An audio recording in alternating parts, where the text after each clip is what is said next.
ஆணையிட்டபடி எல்லாம் செய்து முடிப்பீர். உம் வாக்கு தத்தங்கள் எல்லாம் நிறைவேற்றுவீர். ஆணையிட்டபடி எல்லாம் செய்து முடிப்பீர். உம் வாக்கு தத்தங்கள் எல்லாம் நிறைவேற்றுவீர். நீ சொன்ன நல்வார்த்தை நிறைவேறும், என்றும் தவறாமல் நிறைவேற்றும் தேவன் நீ. நீ சொன்ன நல்வார்த்தை நிறைவேறும், என்றும் தவறாமல் நிறைவேற்றும் தேவன் நீ. இளைப்பாறுதல் என்னை சுற்றிலும், இளைப்பாறுதல் என் எல்லை எங்கிலும். இளைப்பாறுதல் என்னை சுற்றிலும், இளைப்பாறுதல் என் எல்லை எங்கிலும். இளைப்பாறுதல் என் எல்லை எங்கிலும். இளைப்பாறுதல் என் எல்லை எங்கிலும். கைதட்டி சேர்ந்து பாடுவோமா? யுத்தங்களும் ஓயும், ஈட்டிகளும் முறியும், ரதங்கள் அக்கினியால் சுட்டரிக்கப்படும். உற்சாகமா சேர்ந்து பாடி நாமத்தை உயர்த்துவோம். ஹல்லேலூயா. யுத்தங்களும் ஓயும், ஈட்டிகளும் முறியும், ரதங்கள் அக்கினியால் சுட்டரிக்கப்படும். இயேசுவுக்கு முடியும், சித்தனாவும் முடியும், ரெகோபோத் துவங்கப்படும். யுத்தங்களும் ஓயும், ஈட்டிகளும் முறியும், ரதங்கள் அக்கினியால் சுட்டரிக்கப்படும். இயேசுவுக்கு முடியும், சித்தனாவும் முடியும், ரெகோபோத் எனக்காக துவக்கப்படும்.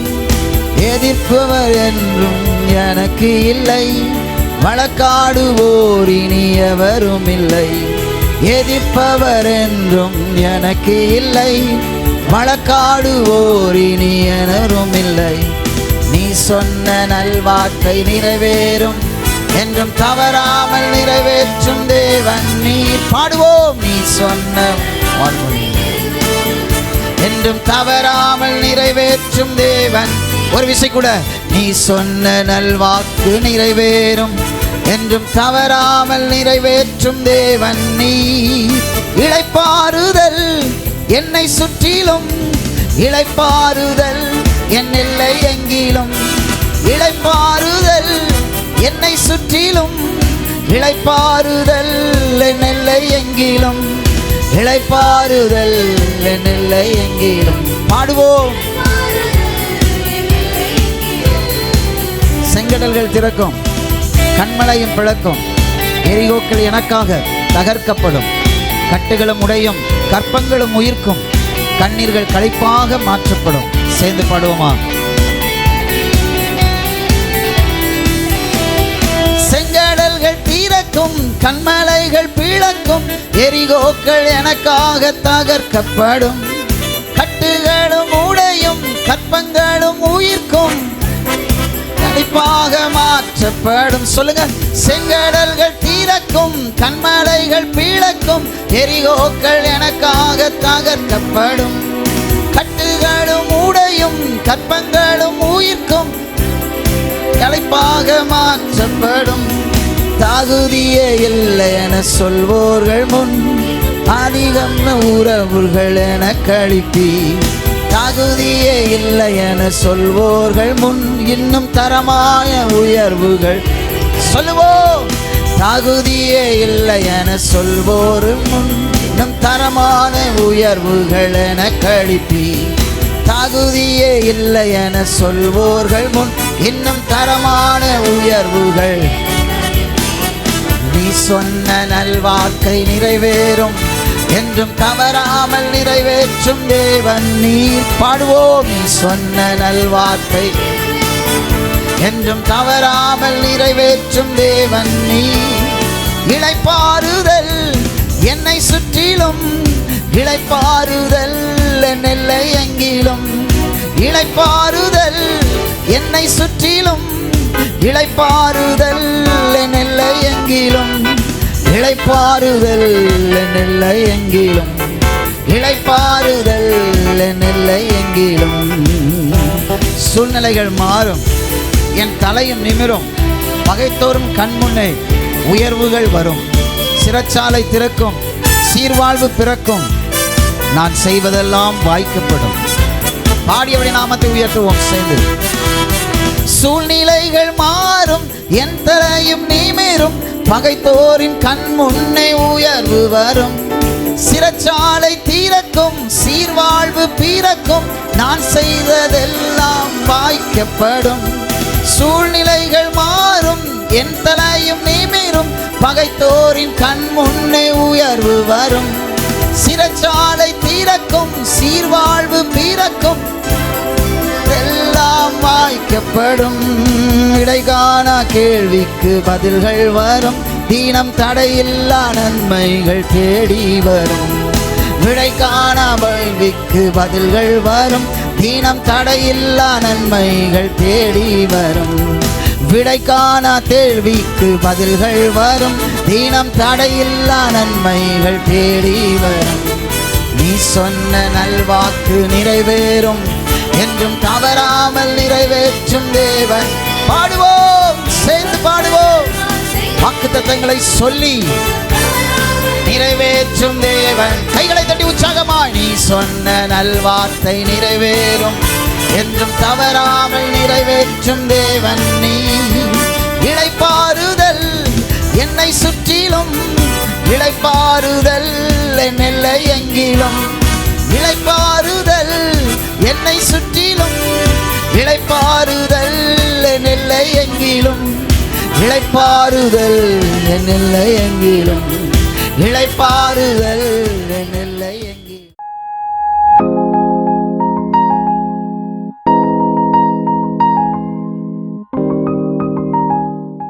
யோவான் எழுதின சுவிசேஷ புஸ்தகம் 11ஆம் அதிகாரத்தின் 40ஆம் வசனம் சேர்ந்து வாசிக்கலாமா? இயேசு அவளை நோக்கி, நீ விசுவாசித்தால் தேவனுடைய மகிமையை காண்பாய் என்று நான் உனக்கு சொல்லவில்லையா என்றார். ஒரு தேவதாசன் விசுவாசத்தை இப்படியாக சொல்லுகிறார். என்ன அப்படின்னு சொன்னால், faith is a principle, not a law. It's a lifestyle, not a formula. விசுவாசம் என்பது ஒரு கொள்கை, நம்முடைய வாழ்க்கையில் இருக்க வேண்டிய ஒரு கொள்கை. அது ஒரு பிரமாணம் அல்ல, அது நம்முடைய வாழ்க்கையின் அன்றாட நடைமுறையின் பழக்கம், லைஃப் ஸ்டைல். அது ஒரு ஃபார்முலா அல்ல அப்படின்னு சொல்கிறார், விதிமுறைகள் அல்ல. ஆமென், ஹல்லேலூயா. இன்றைக்கும் நாம் ஒரு வசனத்திலிருந்து இந்த மகிமையான விசுவாசத்தை குறித்து நம்ம படிக்க போகிறோம். திருப்பிக் கொள்ளுங்க, ஆதியாகம புஸ்தகம். எல்லோரும் நல்லா கவனமாக கவனிக்கணும். இன்றைக்கி கொஞ்சம் டீப்பான ஒரு சப்ஜெக்டை நான் சொல்லித்தரப்போகிறேன். கொஞ்சம் பிசகுனாலும் அதனுடைய அர்த்தம் நமக்கு புரியாது. ஸோ நல்ல கவனமாய் என்னை கவனிங்க.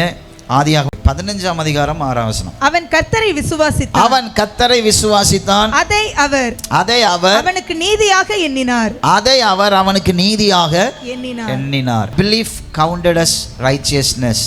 விசுவாசம் நீதியாக எண்ணப்படும். செய்தியின் தலைப்பு, விசுவாசம் நீதியாக எண்ணப்படும் அல்லது நீதியாக எண்ணப்படும் நமது விசுவாசம். எழுதிட்டீங்களா? நீதியாக எண்ணப்படும் நமது விசுவாசம். ஆதியாகமம் 15:6. அவன் கர்த்தரை விசுவாசித்தான், அதை அவர் அவனுக்கு நீதியாக எண்ணினார். அல்லேலூயா. இதனுடைய அர்த்தத்தை நம்ம பார்த்துட்டு சில காரியங்கள் நம்ம படிக்க போகிறோம். இந்த ஆபிரகாம் யார்? Amen, hallelujah. Who he is? இந்த ஆபிரகாம் யார்? ஆதியாகமம் 11ஆம் அதிகாரத்துக்கு திருப்பிக்கிடுங்க, 28ஆம் வசனத்தை வாசிங்க. அவன் யாருன்னு பார்ப்போம். ஆரான் தன் ஜென்மபூமியாக ஊர் என்கிற கல்தேயர் தேசத்து, ஜென்மபூமியாகிய ஊர் என்கிற கல்தேயர் தேசத்து பட்டணத்திலே தன் தகப்பனாகிய தேராகு மரிக்கும் முன்னே மரித்தான்.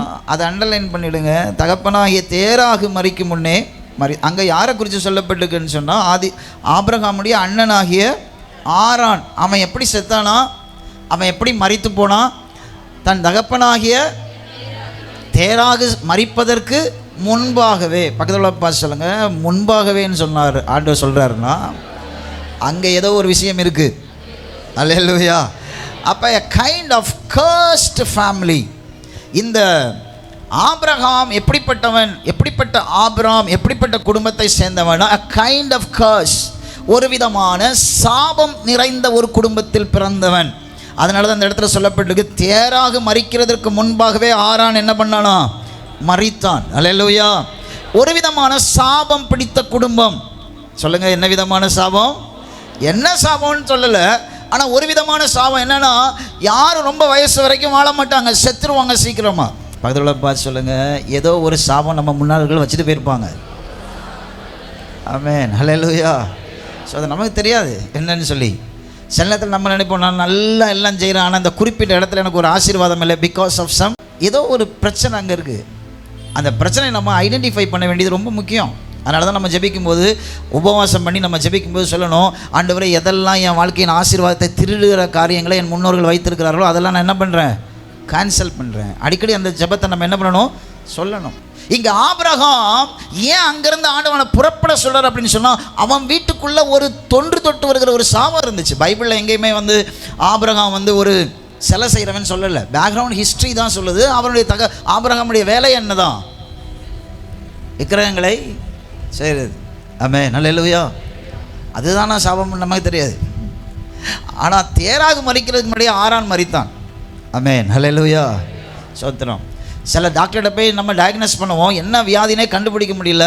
ஆனால் எப்போ பார்த்தாலும் மாதம் டாக்டர்கிட்ட கொண்டு போய் ஒரு 2000 ரூபா 3000 ரூபா அளந்தால் தான் அந்த மாதம் நல்லா ஓடுதுன்னு சொன்னால், இதுக்கு பின்னணியில் ஏதோ ஒன்று இருக்குது. அதை ரொம்ப சாதாரணமாக நம்ம எடுத்துக்கக்கூடாது. விலகின என்ன பண்ணுறது, அது அப்படி எடுத்துக்கக்கூடாது. ஏதோ அதுக்கு பின்னணியத்தில் இருக்குது. நான் என்ன செஞ்சாலும் அதில் ஒரு முன்னேற்றம் அப்படின்னு சொன்னால், நீங்கள் உட்காந்து ஜெபம் பண்ணுங்க. ஆண்டவர் உன் தகப்பன் எங்கேயாவது வச்சிருக்கிற அசுத்தங்களை கர்த்தர் காட்டுவார். ஏன்னா உன் தகப்பன் அப்படி தான் இருந்திருப்பான், அவனும் அப்படி தான் இருந்திருப்பான், அவருடைய தகப்பனார் அப்படி தான் இருந்திருப்பார். அவங்களுக்கு ஏதோ ஒன்று, அவங்கள பொறுத்தளவுக்கு அதை ஐடென்டிஃபை பண்ணுறதுக்கு அவங்களுக்கு ஞானம் இல்லை. ஆனால் கர்த்தர் இப்போ உனக்கு ஒரு ஐடென்டிஃபை பண்ணுகிற ஞானத்தை கொடுக்கிறார். ஆமென், ஹல்லேலூயா. இந்த ஆபிரகாம் ஒரு சாபம் இருந்த இடத்திலிருந்து கர்த்தர் அவனை அழைக்க விரும்புகிறார். ஹல்லேலூயா. ரெண்டாவது, இந்த ஆபிரகாம் யார்? ஃபஸ்ட்டு ஏதோ ஒரு சாபத்துக்குள்ளே வாழ்ந்துட்டு இருக்கான். 31ஆம் வசனம் வாசிங்க. 11ஆம் அதிகாரம் 31ஆம் வசனம். தேராகு தன் குமாரனாகிய ஆபிராமையும் ஆரானுடைய எல்லாரும் பைபிளை பார்க்கணும்ல, தன் பேரனுமாயிருந்த லோத்தையும் தன் குமாரன் ஆபிராமுடைய மனைவியாகிய தன் மருமகள் சாராயையும் அழைத்துக் கொண்டு அவர்களுடனே ஊர் என்கிற கல்தேயருடைய பட்டணத்தை விட்டு கானான் தேசத்துக்கு புறப்பட்டான்.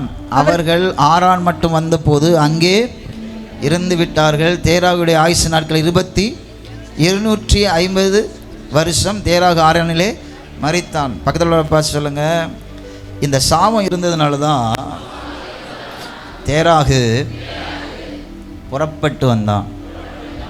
புறப்பட்டு வந்தவன் எங்கே போயிருக்கணும், ஆக்சுவலாக கானானுக்கு போகணும். ஆனால் போகலை. பார்த்தீங்களா, அவன் எங்கேயோ இடத்துல ஸ்டே பண்ணிட்டான். he compromised himself in some stagnative points. அவன் ஏதோ ஒரு வரையறுக்கப்பட்ட ஒரு இடத்துக்குள்ளாக தன் வாழ்க்கையை முடித்து விட்டான். அந்த சாபம் தேராக விடலை, நமக்கு சொல்லப்படலை. இங்கே தேராகிட்ட ஆண்டவர் பேசினார்னு சொல்லலை. தேராகுனா யாருன்னு கேட்டுறதுங்க, ஆபிரகாமுடைய அப்பா. ஆண்டவர் ஆபிரகாமோட பேசினதை 12ஆம் அதிகாரத்தில் பார்க்குறோம். ஆனால் தேராகோட ஆண்டவர் என்ன இங்கே பேசினார்னு என்ன பண்ணப்படலை, சொல்லவே படலை. ஆனால் ஏன் இவன் புறப்பட்டான்றதுல ஒரு விஷயம் இருக்குது. ஆமென், அல்லேலூயா. அவன் கல்தேயர் தேசத்தில் இருந்தான். ஊர் என்கிற இது பாபிலோனில் ஒரு முக்கியமான city, the city of idol making. அந்த சிலைகளை செய்கிற ஒரு முக்கியமான நகரம். ஆமென். அங்கே அவன் வாழ்கிறான், வசதியானவன் தான். ஆனால் அங்கிருந்து ஏன் புறப்பட்டான்? Some encounter has happened over there. அங்கே ஏதோ ஒரு காரியம் நடந்திருக்கு, ஏதோ ஒரு காரியத்துக்காக தான் அங்கிருந்து புறப்பட்டிருக்கான். இந்த சாபம் என் ஆபிரகாமையும் கொன்னுடக்கூடாது என்பதற்காக தான் அவன் புறப்பட்டிருக்கிறான். ஆமென், அல்லேலூயா. எல்லாத்தையும் பைபிள் எழுதி வச்சா நம்ம சர்ச்சுக்கு வரும்போது ஒரு டாடா ஏசி தான் எடுத்துகிட்டு வரணும். ஆமென், அல்லேலூயா. ஆனால் நம்ம தெரிஞ்சுக்கிடணும், பரிசுத்த ஆவியானவர் நமக்கு என்ன பண்ணுவார், கற்றுக் கொடுப்பார். இப்போ ஒரு கேள்வி, ஏன் ஆபிரகாம் தனக்கு இருந்த சொத்து இடத்தை எல்லாம் விட்டுட்டு புறப்பட்டது தான்? யாருக்காவது நல்ல லோத்தை பாருங்க, ஒரு நல்ல வாழ்க்கை, அங்கிருந்து அவனால் புறப்பட முடியவே இல்லை. இன்னும் சற்று நேரத்தில் அழிய போகுதுன்னு தெரிஞ்ச பிறகு அவனால் புறப்பட முடியவில்லை. ஆனால் எந்த அழிவும் சொல்லப்படலை. ஆனால் அவனுக்குள்ள ஒரு அழிவை உண்டாக்கி இருக்கிற அந்த தேசத்தில் அவன் இருக்க விரும்பவில்லை. He start there and journey towards Canaan, but he is not come to that particular அந்த அக்யூரேட் டெஸ்டினிக்கு அவன் வர முடியாதபடி அந்த சாபம் அவனை எங்கே இறக்க வச்சுச்சான்? அவன் எங்கே மரித்து போகிறான்? ஆரான். பக்கத்தில் பார்த்து சொல்லுங்க, பாபிலோன் எவ்வளவு கொடுமையானதோ ஆரானும் அவ்வளவு கொடுமையானது. ஆமென், அல்லேலூயா. நமக்கு நாமே சொல்லிக் கொள்கிற காரியங்கள் தேவன் உண்டாக்கின காரியங்கள் அல்ல. தேராகு ஆரானிலே வந்தபோது மடிந்து போனதுக்கு காரணம் என்னன்னா, அவன் எவ்வளவு ஸ்பீடாக கர்த்தருக்கு கீழ்ப்படிஞ்சு போயிருக்கணுமோ அவ்வளோ ஸ்பீடாக அவன் போகாமல் அவன் ஸ்டே பண்ணதுனால அந்த சாபம் அவனை ஸ்டே பண்ண இடத்துல அடித்து தூக்கி போட்டுடுச்சு. அல்லேலூயா. பக்கத்தில் உங்களை பார்த்து சொல்லுங்கள், எவ்வளோ ஃபாஸ்ட்டாக போகணுமோ விசுவாசத்தில் அவ்வளோ ஃபாஸ்ட்டாக போகணும். ஆமென், அல்லேலூயா. ஒரு ஞாயிற்றுக்கிழமை சர்ச்சுக்கு வரலன்னாலும் எங்கே போயிடுவோம்? பின்தங்க ஆரம்பிச்சிருவோம். ஆமென், அல்லேலூயா. பக்கத்தில் உள்ள பார்த்து எதுக்கு உபவாச ஜெபம்? நல்லா முன்னாடி போகிறது. ஆமென், அல்லேலூயா, அல்லேலூயா. எதுக்கு நைட் ப்ரேயரு? நைட் ப்ரேயர் பண்ணுறவங்களுக்காக நைட் ப்ரேயரு. முன்னாடி வேகமாக போகிறதுக்கு ஃபியூல் ஸ்டேஷன் அங்கங்கே உங்களை ஃபில் பண்ணிக்கிட்டே இருக்குது. பரிசுத்த ஆவியை ஃபில் பண்ணிக்கிட்டே இருக்கிற. ஏன் உபவாச ஜெபத்துக்கு போகணும்? ஃபியூல் ஃபில் ஆகணும். ஆமென், அல்லேலூயா. ஏன் பைபிள் ஸ்டடிக்கு போகணும்? ஏன் கேர்சல்ஸுக்கு போகணும்? ஏன் ஞாயிற்றுக்கிழமை விடக்கூடாது வரணும்? ஏன்னா அப்போ தான் நம்ம சார்ஜ் ஆகிட்டே இருப்போம். அல்லேலூயா.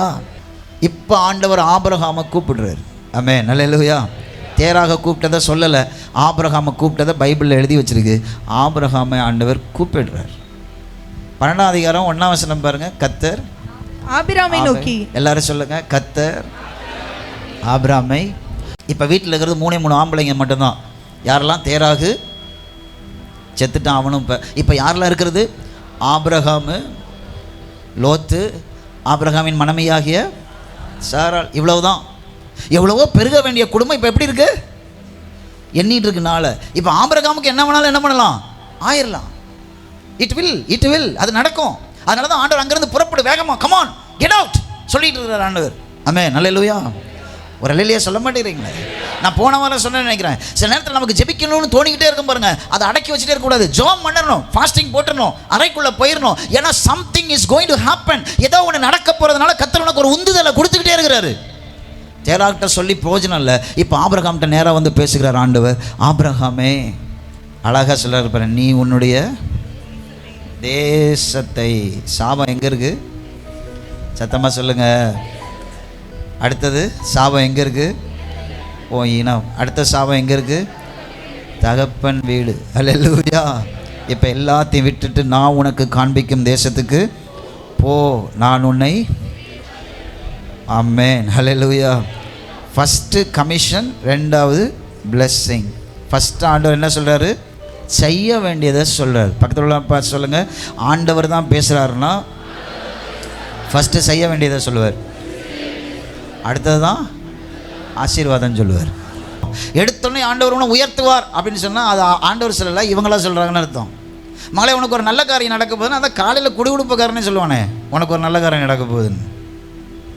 இப்போ ஆண்டவர் பேசுகிறார் அப்படின்னு சொன்னால் first he will speak the things what we have to live immediately.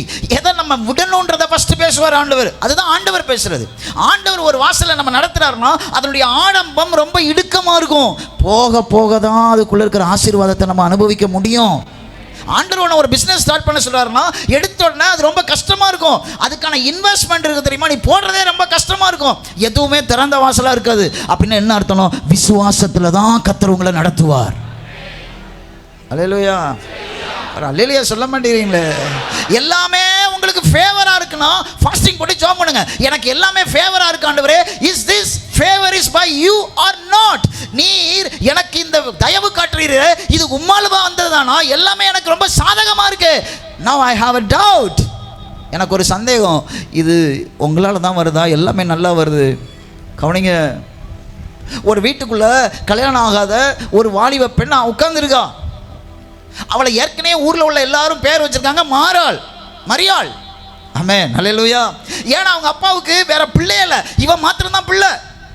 ஒரு யூதனுக்கு முதல் சந்ததி பெண்ணா பிறக்குது அப்படின்னு சொன்னா அவன் ஏதோ ஒரு சாபத்துக்குள்ள இருக்கான்னு அர்த்தம். பிள்ளை இல்லைன்னா அதை விட கொடுக்கணும். இவன் பயங்கர சபிக்கப்பட்டவன் அர்த்தம். இவன் எங்க போனாலும் உனக்கு அண்ணன் இல்லையா? இல்லை. உனக்கு தம்பி இல்லையா? இல்லை. உங்க வீட்டில் ஆண் வாரிசே இல்லையா? உங்கள் அப்பா என்ன செஞ்சாரோ ஆண் வாரிசே இல்லை. ஏன் நம்ம ஊர்லேயே பாருங்களேன், ஒரு பெண்ணை கல்யாணம் பண்ண போகிறப்ப அண்ணன் இருக்கானா தம்பி இருக்கானான்னு பார்த்தா கல்யாணம் பண்ணுவாங்க. என்ன? அவள் வீட்டுக்குள்ளே ஒரு நாள் தூதன் வந்து சொல்கிறான், இடி மேலே இடி விழுது பாருங்க. அவள் வீட்டுக்குள்ளே வந்து ஒரு தூதன் சொல்கிறான், நீ கர்ப்பமாக இருக்க. ஆமென், அல்லேலூயா. பக்கத்தில் உள்ள பஸ் சொல்லுங்கள், சோதனை மேல் சோதனை வந்துச்சுன்னா ஏதோ ஒரு ப்ரமோஷன் வரப்போகுதுன்னு அர்த்தம். உடனே தற்கொலை பண்ணணும்னு நினைக்கக்கூடாது. உடனே வந்து என்ன பண்ணக்கூடாது? முறுமுறுக்கக்கூடாது, சும்மா எதையாவது உட்காந்து பண்ணக்கூடாது. நமக்கு ஏதோ ஒரு சோதனை வந்துக்கிட்டே இருக்குன்னு என்ன அர்த்தம்னா, கர்த்தர் நம்முடைய வழிகளை நெருக்கிறார் அப்படின்னு என்ன அர்த்தம்னா, ஒரு பிராடான இடத்துக்கு நேராக நம்மை கர்த்தர் நடத்துகிறார். அல்லேலூயா. விசுவாசிக்கிறவங்களாம் ஒரு இடி முழக்க மாதிரி அல்லேலூயா சொல்ல வேணாமா? அல்லேலூயா. Don't discourage yourself. நீ டிஸ்கரேஜ் ஆகாத, ஆண்டவர்கிட்ட கேள்வி கேட்காத, உன் நேரத்தெல்லாம் சோகத்தை மறக்கிறதுக்காக எங்கேயாவது போய் செலவு பண்ணாத. நெருக்கம் வரும்போது, இடுக்கம் வரும்போது, கர்த்தர் தனிமைகளுக்குள்ளாக உன்னை தள்ளும் போது, கர்த்தர் உன்னை நிறைய சேலஞ்சஸ் ஃபேஸ் பண்ண வைக்கும் போது, ஒண்ணு தெரிஞ்சுக்கோ, you have a greatest task to fulfill. உனக்கு ஒரு பெரிய காரியத்தை கர்த்தர் முடிக்கிறதற்காக வைக்கிறதுனால தான் உன்னை நெருக்கமான வாசல் வழியாய் நடத்துகிறார். நெருக்கமான வாசல் வழியாய் நடத்த நடத்த நடத்த நடத்த உனக்கு அனுபவங்கள் அதிகமாகிறது. ஹல்லேலூயா. ஆபிரகாம்கிட்ட கர்த்தர் நெருக்கமான வாசலை ஃபர்ஸ்ட் வச்சார். Get out from your father's house and your nation and your descendant and go through the way which I shows you. நான் உனக்கு காண்பிக்கிற தேசத்துக்கு போ. ஹல்லேலூயா. ஆபிரகாமை பொறுத்தளவு இதை செய்கிறது ரொம்ப கஷ்டம். ஆமென். ஹல்லேலூயா. பக்கத்தில் உள்ள பஸ் சொல்லுங்க. ரெண்டாவது, ஆண்டவர் ஒன்று சொல்கிறாருன்னா கஷ்டமாக இருக்கும், செய்ய கஷ்டமாக இருக்கும். ஆமென். ஹல்லேலூயா. ஏன் ஆண்டவர் ஜெபம் பண்ண சொல்கிறாரு? கஷ்டமாக இருக்கிறதுக்கு. ஆனால் நமக்கு ஜெபிக்கிறதே என்னவா இருக்குது? கஷ்டமாக இருக்குது. நம்மளை அநேகருக்கு ஜெபிக்கிறதே ரொம்ப கஷ்டம். பெரிய ஜெப வீரர்களுக்கு பிரச்சனைனால ஜெபிக்கிறது தான் கஷ்டம். ஆமென். ஹல்லேலூயா. சில கஷ்டமான காரியத்தை கர்த்தர் நம்ம வாழ்க்கையில் ஏன் வச்சுருக்காருன்னா, கஷ்டமானதை செஞ்சாதான் விசுவாசம் பலப்படும். ஹல்லேலூயா. ஹல்லேலூயா சொல்லுங்கள் பார்ப்போம். கால் உடஞ்சிருக்கு, கட்டு போட்டிருக்கு. இப்போ டாக்டர் சொல்கிறாரு நீங்கள் கொஞ்சம் கொஞ்சமாக எழும்பி நடக்கணும்ண்ணே அப்படின்றாரு. இப்போ நான் அவரை பார்த்து சொல்கிறேன், எனக்கே கால் உடஞ்சிருக்கு, நடந்தா நீ நடக்கலாம். ஆமென். நடக்கலைன்னா அப்படியே இருக்கலாம். ஏன் நடக்கணும்? வலிக்கும். அதை வாக்கிங் ஸ்டிக்கை வச்சுட்டு கொஞ்சம் கொஞ்சமாக நடந்து பழகுங்க. அப்படியே உட்காந்துடாதுங்க. அப்படியே எலும்பு என்ன ஆயிரும்? சம்பிச்சு போயிடும், பேரலைஸ்ட் ஆயிரும். இல்லை அது நடக்காமல் இருந்தீங்கன்னா அப்படியே எங்கேயாவது டிஸ்லோகேஷன்லேயே அது என்ன ஆயிரும்? ரொம்ப கொஞ்சம் நடங்க. அப்போ நடக்கிறது ரொம்ப கஷ்டம். அப்போ ஜெபம் ரொம்ப கஷ்டம். ஆண்டவர் ஏதாவது ஒன்று சொல்கிறாருன்னா அது கொஞ்சம் கஷ்டமாக தான் இருக்கும். ரொம்ப கஷ்டமானதை சொல்கிறார் அப்படின்னு சொன்னால் நீங்கள் நினச்சிக்கணும், இதை யார் பேசுகிறது? 100% ஆண்டவர் பேசுகிறார். இப்போ ஆபிரகாம்கிட்ட ஆண்டவர் என்ன டாஸ்க் வைக்கிறாரு? நீ புறப்பட்டு உன் தகப்பன் வீட, உன் தேசம், உன் இனத்தை விட்டுட்டு உன் இஷ்டத்துக்கு போகக்கூடாது, நான் காண்பிக்கும் தேசம். எப்போ காமிப்பார் அதெல்லாம் தெரியாது, போக போக தான் காமிப்பார், போக போக தான் புரியும். ஆமென். ஹல்லேலூயா. பக்கத்தில் பார்த்து சொல்லுங்கள், ஆண்டவர் கொடுக்குற வழியெல்லாம் போக போக தான் புரியும்.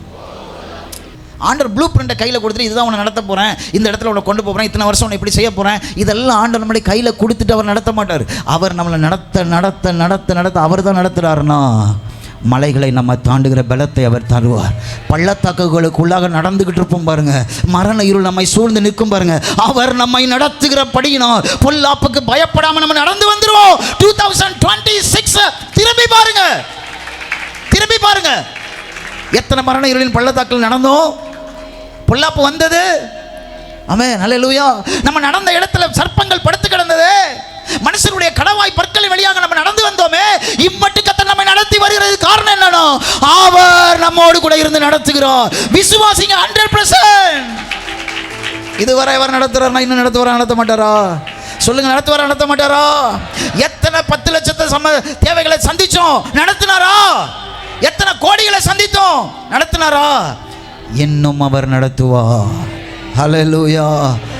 நீ விசுவாசிக்க விசுவாசிக்க நமக்குள்ள ஒன்று நடந்துகிட்டு இருக்கு. அதை மாத்திரம் நான் சொல்லி முடிக்கிறேன் பாருங்க. இப்போ ஆபிரகாம் ஆண்டவர் என்ன சொன்னார்? உன் தேசத்தை, உன் இனத்தை, உன் தகப்பன் வீடை விட்டு நான் உனக்கு காண்பிக்கும் தேசத்துக்கு நீ போனானா? கீழ்ப்படிஞ்சான்.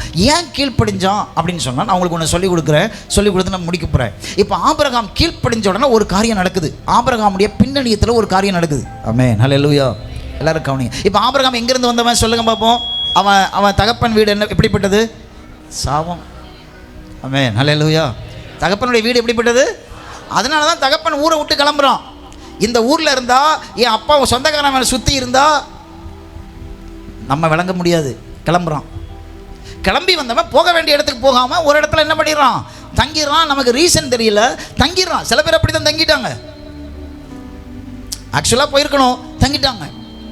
இதுதான் இந்த ஆபிரகாமுடைய பேக்ரவுண்ட். 14ஆம் அதிகாரம் 6ஆம் வசனம் வரைக்கும் ஆபிரகாம் ஒரு பாவி. ஏன்னா அவன் தகப்பன் சாபத்தை சுமக்கிறான். அதே சாபம் யார் மேலே இருக்குது? 11 சொல்லுங்க. ஆபிரகாம் மேலே சாபம் இருந்துச்சு, உள்ள படுத்து இருந்துச்சு. ஆபிரகாமுக்குள்ள ஒரு பெரிய சர்ப்பம் படுத்து இருந்துச்சு, யாருக்கும் தெரியாது. சர்ப்பம் வெளியில போன உடனே ஆண்டவர் ஆபிரகாமை அழைக்கல. ஆபிரகாமை அழைச்சு அந்த சபிக்கப்பட்ட சர்ப்பத்தை ஏதேன் தோட்டத்தில் அந்த ஏவாளுக்குள்ள பூந்தான் பாருங்க. அவன் ஆபிரகாமுக்குள்ளேயும் இருக்கான். ஓ ஹல்லேலூயா. ரபா ஷாக்கா தரமனா துரா கலரபா. ஹல்லேலூயா. உங்களுக்குள்ள சர்ப்பம் இருக்கா? இன்னைக்கு காலையில் கர்த்தர் அந்த சர்ப்பத்தின் ஆவியை வெளியே அகற்றுகிறார். வெளியே போகிறது. அதுக்கு ஒரு மருந்து நான் சொல்ல போகிறேன். பிசாசே போன்னு சொன்னால் அவன் போக மாட்டான். ஆமென். ஹல்லேலூயா, ஹல்லேலூயா. ஹென்றி சொன்ன ஒரு காரியம் நான் நிறைய தடவை சொல்லியிருக்கேன், ஒரு தடவை கூட சொல்கிறேன், என்ன பொறுத்துடுங்க. ஒரு பாஸ்டர் பிசாசு விரட்டுனாராம். போனாராம். பிசாசு சொன்னான், என்ன ரொம்ப நேரமாக போன்னு இயேசு நாமத்தில் போன்னு சொல்லி நான் போகிறேன். கவனிங்க. அம்மா பாஸ்டர் ஏன்ட்ட பிசாசு இருக்குன்னு சொல்கிறீங்க, நான் நல்லா ஆராதிக்கிறேன்னு. பிசாசே ஆராதித்தவன் தான் ஒரு காலத்தில். எக்ஸ்கியூஸ் மீ, உங்களை விடாமல் சூப்பராக ஆராதிப்பான். ஆஸ்லேவை விட சூப்பராக கீபோர்டு போடுவான் அவன். ஹல்லேலூயா. எப்சிபாவோட நல்லா பாடுவான், மல்கிஜாவோட டபுள் வாய்ஸில் நல்லாவே பாடுவான் அவன். ஹல்லேலூயா. அதெல்லாம் ஒரு கிருபை தான். டபுள் வாய்ஸில் உங்களால் பாட முடியுமா? அவ பாடுவா. நல்லா கவனிங்க. அப்போ இந்த ஆபிரகாமுக்குள்ள என்ன ஒன்று இருக்கு. அதனால தான் ஆண்டவர் புறப்பட சொன்னார். எல்லாத்தையும் விரட்டி விட்டுட்டு புறப்பட வர சொல்லல, எல்லாம் இருக்கு. அதோட புறப்பட சொன்ன உடனே அவன் ஏதோ ஒன்று அவனுக்குள்ள நடந்துச்சு பாருங்க. அதுக்கு பேர் தான் விசுவாசம். ஹல்லேலூயா. பக்கத்தில் பார்த்து சொல்லுங்க, அந்த விசுவாசம் இருந்த போதும் எனக்குள்ள எந்த சாபமும் இருக்க முடியாது. ஹல்லேலூயா. உலகத்தை விட்டுட்டு இயேசுக்காக வந்தீங்கல்ல, இன்னைக்கு சொல்கிறேன், எப்போ வந்தீங்களோ, எப்போ அவரை விசுவாச காலை எடுத்து வெளியே வச்சிங்களோ, அப்போ உங்களுக்கு ஒரு பேர் ஆண்டவர் வச்சுட்டாரு. என்ன தெரியுமா? நீ நீதிமான். எந்த சாபமும் உன் மேலே இருப்பதில்லை. உன் தகப்பனை போல நீ மரிப்பதில்லை, உன் தாத்தாவை போல நீ மரிப்பதில்லை, நீ சாபத்தில் இருப்பதில்லை. From that moment உன் பேர ஆண்டவர் மாத்திட்டாரு. நீ ஆபிரகாம் அல்ல, நீ ஆபிரகாம். அப்படின்னா என்ன அர்த்தம்னா, I will going to make you as a nation. நான் ஒரு தேசமா உருவாக்க போறேன். ஆபிரகாம் ஆண்டவரை விசுவாசித்தான் அவன் நீதியாக எண்ணப்பட்டது. அதுக்கப்புறம் ஆபிரகாம் ரொம்ப பர்ஃபெக்டாக இருந்தானா? சொல்லுங்க, பர்ஃபெக்டாக இருந்தானா? சொல்லுங்க, ஆபிரகாம் பர்ஃபெக்டாக இருந்தானா? சொல்லுங்க. அன்னையிலேருந்து ஒழுங்காக இருந்தானா? பரிசுத்தமாக வாழ்ந்தானா? பக்கத்தில் அப்பா சொல்லுங்க, இல்லை. ஹல்லேலூயா. இப்போ நம்ம பிரச்சனை என்ன? நான் நீதிமான்னா ஏன் இந்த பாவம் தொடர்ந்து என்னை விழ செய்யுது? நான் நீதிமான் தானே, அப்புறம் ஏன் இந்த குறிப்பிட்ட காரியத்தில் என்னால் ஜெயிக்க முடியல? ஆபிரகாமாலையும் ஜெயிக்க முடியல. ஆமென். ஹல்லேலூயா. கவனிங்க. ஆனால் ஆபிரகாம் தோற்ற இடத்துல நல்லா ஸ்ட்ரக்சர் பண்ணிக்கிட்டே இருக்கிறோம். விழுகிறது தப்பு இல்லை, விழுந்து கிடக்கிறது தான் தப்பு. ஹல்லேலூயா. சாலமோன் விழுந்து கிடந்தான், தாவீது எழுந்து நடந்தான்.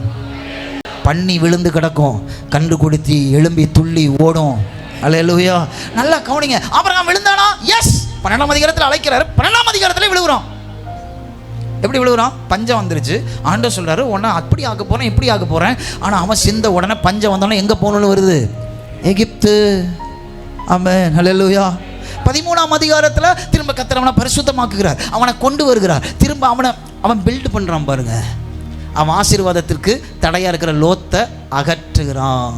He is a good constructor even though he is a failure. ஹல்லேலூயா.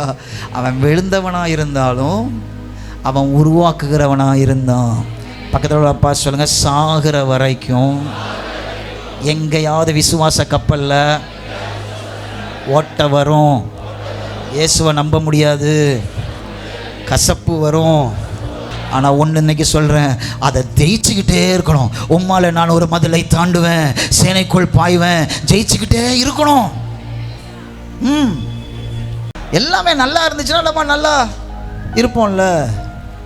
பஞ்சம் வரும், விசுவாசத்தில் நிற்கணும். ஈசாக்கு நின்னான்ல, எப்படி பாஸ்டர் நிற்க முடியும்? ஈசாக்கு நின்னான்ல. பஞ்ச காலத்தில் விதை விதைக்கிறான், கிறுக்கு மாதிரி பண்ணுறோம்.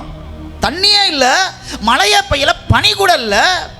எல்லாரும் வானத்தை பார்த்து அழுதுகிட்டு இருக்கிறாங்க, சாவுறாங்க. சில பேர் எலிகறி சாப்பிட்டுக்கிட்டு இருக்காங்க. ஈசாக்கு மாத்திரம் உழுதுகிட்டு இருக்கான். பார்க்குறவனுங்களாம் எப்படி இருக்கும்? லூசு பே, நீ பஞ்சகாலத்தில் இங்கே விதை நான் பெருக பண்ணுவான். அவன் நம்பிக்கை யார் மேலே இருந்துச்சு? ஹல்லேலூயா. உங்களுக்கு எனக்கு ஒரு நம்பிக்கை என்ன தெரியுமா? கண்ணில் அவரை பார்க்கவே முடியாது. இந்த உலகத்தில் அநேகருக்கு அது பெருசாக இருக்கிறதுனால நம்ம கடவுள் பெருசுன்னு நினைக்கிறாங்க. நம்முடைய தெய்வன் அதை விட பயங்கர பெருசானவர். வானம் அவருடைய சிங்காசனம், பூமி அவருடைய பாதப்படி. ஹல்லேலூயா. பயப்படாத, விசுவாசி அவரை விசுவாசி. அவரை நீ கண்ணால பார்க்காம இருக்கலாம், ஆனா அவர் உன்னை நடத்துகிறார். நீ எவ்வளவு அவரை விசுவாசிக்கிறியோ அவ்வளோ அவருடைய மகிமையை பார்ப்பார். 12 தோல்வி, 13 ஸ்ட்ரக்சர் பண்ணுறான் தானே. அல்லேலூயா. தோல்விக்குள்ளே விழுந்து போகலை. பக்கத்தில் அப்பா சொல்லுங்க, ஸ்ட்ரக்சர் பண்ணிகிட்டே இருக்கணும். எப்போ பார்த்தாலும் அழுதுகிட்டே இருக்கக்கூடாது. அழுதாலும் சிரிக்க பழகணும். எங்கே பாஸ்டர் சிரிக்கிற மாதிரி என்ன சூழ்நிலை இருக்குது? ஊராக தேடுறேன், மாப்பிள்ளை தேடுறேன், பிள்ளைக்கு ஒன்றும் கிடைக்கல. சிரிச்சுக்கிட்டே தேடு, கர்த்தர் உனக்கானதில் கொண்டு போய் நிறுத்துவார். இன்னும் உனக்கான ஸ்டாப்பிங் வராததுனால தான் கர்த்தர் நடத்திக்கிட்டே இருக்கிறார். பஸ்ஸு போயிட்டே இருக்கிறது காரணம் என்னன்னா, you didn't reach your destiny till now. பிசாசு சொல்லுவான், இந்த டெஸ்டினி நல்லா இருக்குல்ல, அது தேவனுடைய தோட்டத்தை போல இருக்குல்ல. லோத்துக்கு டெஸ்டினி கிடைச்சிருச்சு, ஆபிரகாமுக்கு என்ன கிடைக்கல? டெஸ்டினி கிடைக்கல. போயிட்டே இருக்கான். வாழ்க்கை ஃபுல்லாக போயிட்டே இருக்கான். ஏன்னா அவன் போகிற இடம்லாம் அவனுக்கு சொந்தமாக போகுது. அல்லேலூயா. லோத்துக்கு சொந்தம் ஒன்று தான், ஆனால் ஆபிரகாமுக்கு சொந்தமோ கிழக்கிலிருந்து மேற்கு வரைக்கும், தெற்கிலிருந்து வடக்கு வரைக்கும். அன்னைக்கே தெரியும் ஆபிரகாமுடைய சந்ததியில் ஜெய்சேகர் இருப்பான்னு சொல்லி. அன்னைக்கு தெரியும் ஆபிரகாமுடைய சந்ததியில் பிரேம் இருப்பான்னு தெரியும். அவனுடைய சந்ததியில் அருண் இருப்பான்னு தெரியும். சபிக்கப்பட்ட அருணா இருக்கலாம், சபிக்கப்பட்ட ஜெய்சேகரா இருக்கலாம். ஓ, நீ கண்ணை திறந்து பாரு, இவனெல்லாம் உன் சந்ததியில் சேர்க்க போகிறேன். அன்னைக்கே தெரியும். அல்லேலூயா. அதனால தான் அவன் நடந்துக்கிட்டே இருந்தான். எபிரேயரில் வசனம் சொல்லுது, ஆபிரகாம் தனக்கு வீடு கட்டலையாம். அவன் எதில் தான் கூடியிருந்தானோ? கூடாரத்தில். ஏன்னா வரப்போகிற மகிமையின் மேல் அவனுக்கு விசுவாசம் இருந்துச்சு. வீடு கட்டுனா அவ்வளோதான், வீடு இல்லைன்னா போகிற இடம்லாம் வீடு. பக்கத்தில் சொல்லுங்க, விசுவாசத்தின் தகப்பன். அவனை நீதியாக்குனது என்ன? பலி அல்ல, விசுவாசம். அவனை நீதியாக்குனது என்ன? உபவாச ஜெபம் அல்ல, விசுவாசம். அந்த விசுவாசத்தில் அவன் விழுந்தான். சிஸ்டர், பிரதர், ஹலோ, நீ விழுவ, ஆனால் விழுந்து கடந்துடாதண்ண. எழும்பி அவரை பிடிச்சி தடுமாறி ஓட பழகிறன. உன்னை கொண்டு போய் அவர் சேர்க்க வேண்டிய இடத்துல சேர்த்துருவார். கடுகளவு விசுவாசம் உனக்கு இருந்த போது உன்னை கொண்டு போய் சேர்க்க வேண்டிய இடத்துல சேர்த்துருவார். ஐயோ, என்னால் அவரை பின்தொடர முடியலையே, விழுந்து போன, இனி அவர் என்னை ஏற்றுக்கிடுவாரா? நான் சொல்கிறேன், நீ அகல பாதாளத்தில் விழுந்தாலும் ஏற்றுக்கிடுவார். ரத்தம் சிந்தப்படாத காலத்தில் ஆபிரகாமை ஏற்றுக்கொண்டாருன்னா உனக்காக அவருடைய ரத்தத்தையே சிந்திருக்கிறாரு. எப்படி ஏற்றுக்கிடாமல் இருப்பார்? அல்லேலூயா. எந்த இடத்துல நீ விழுந்து கிடந்த கர்த்தர் உன்னை அழைக்கிறார். எதற்கு அழைக்கிறார்? இன்னும் அவரை விசுவாசி. கையை உயர்த்தி சொல்லுங்க, ஆண்டவரை பார்த்து, என் மரண நிமிடம் வரை உம்மை நான் விசுவாசிப்பேன். நான் வேற எதையும் விசுவாசிக்க மாட்டேன். நான் வாழ்க்கையில் என்ன நடந்தாலும் உம்மை விசுவாசிப்பேன். நீர் எதை தந்தாலும் உம்மை விசுவாசிப்பேன். நீர் எதை எடுத்தாலும் உம்மை நான் விசுவாசிப்பேன். என்ன நடந்தாலும் உம்மை விசுவாசிப்பேன்.